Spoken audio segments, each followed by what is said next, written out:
एक साहूकार और एक साहूकारनी थे। वह धर्म पुण्य को नहीं मानते थे। इसके कारण उनके कोई बच्चा नहीं था। एक दिन साहूकारनी पड़ोसी के घर गई। उस दिन सकट चौथ था। वहां पड़ोसन सकट चौथ की पूजा करके कहानी सुना रही थी। साहूकारनी ने पड़ोसन से पूछा, तुम क्या कर रही हो? तब पड़ोसन बोली कि आज चौथ का व्रत है, इसलिए कहानी सुना रही हूं। तब साहूकारनी बोली, चौथ के व्रत करने से क्या होता है? तब पड़ोसन बोली, इसे करने से अन्न, धन, सुहाग, पुत्र सब मिलता है। तब साहूकारनी ने कहा, यदि मेरा गर्भ रह जाए तो मैं 1.25 सिर तिलकुट करूंगी और चौथ का व्रत करूंगी। श्री गणेश भगवान की कृपा से साहूकारनी के गर्भ रह गया।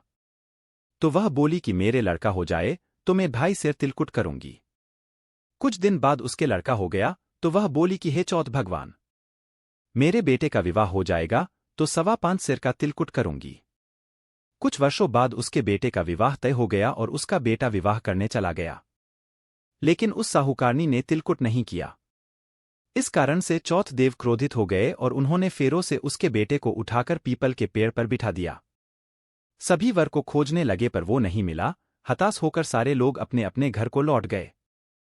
इधर जिस लड़की से साहूकारनी के लड़के का विवाह होने वाला था, वह अपनी सहेलियों के साथ गणगौर पूजने के लिए जंगल में दूब लेने गई। तभी रास्ते में पीपल के पेड़ से आवाज आई, ओ मेरी अर्धबेही। यह बात सुनकर जब लड़की घर आई, उसके बाद वह धीरे धीरे सूख कर कांटा होने लगी। एक दिन लड़की की मां ने कहा, मैं तुम्हें अच्छा खिलाती हूं, अच्छा पहनाती हूं, फिर भी तू सूखती जा रही है, ऐसा क्यों? तब लड़की अपनी मां से बोली कि वह जब भी दूब लेने जंगल जाती है तो पीपल के पेड़ से एक आदमी बोलता है कि ओ मेरी अर्धबेही। उसने मेहंदी लगा रखी है और सेहरा भी बांध रखा है। तब उसकी मां ने पीपल के पेड़ के पास जाकर देखा, यह तो उसका जमाई ही है। तब उसकी मां ने जमाई से कहा, यहां क्यों बैठे हैं? मेरी बेटी तो अर्धबेही कर दी और अब क्या लोगे?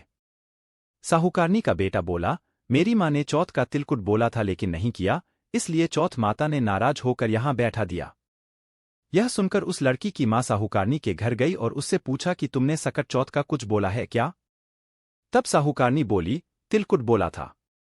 उसके बाद साहूकारनी बोली, मेरा बेटा घर आ जाए तो 2.5 मन का तिलकुट करूंगी। इससे श्री गणेश भगवान प्रसन्न हो गए और उसके बेटे को फेरों में लाकर बैठा दिया। बेटे का विवाह धूमधाम से हो गया। जब साहूकारनी के बेटा एवं बहू घर आ गए तब साहूकारनी ने 2.5 मन तिलकुट किया और बोली, हे चौथ देव, आपके आशीर्वाद से मेरे बेटा भू घर आए हैं, जिससे मैं हमेशा तिलकुट करके व्रत करूंगी। इसके बाद सारे नगरवासियों ने तिलकुट के साथ सकट व्रत करना प्रारंभ कर दिया। हे सकट चौथ, जिस तरह साहूकारनी को बेटे भू से मिलवाया वैसे ही हम सबको मिलवाना। इस कथा को कहीं सुनने वालों का भला करना।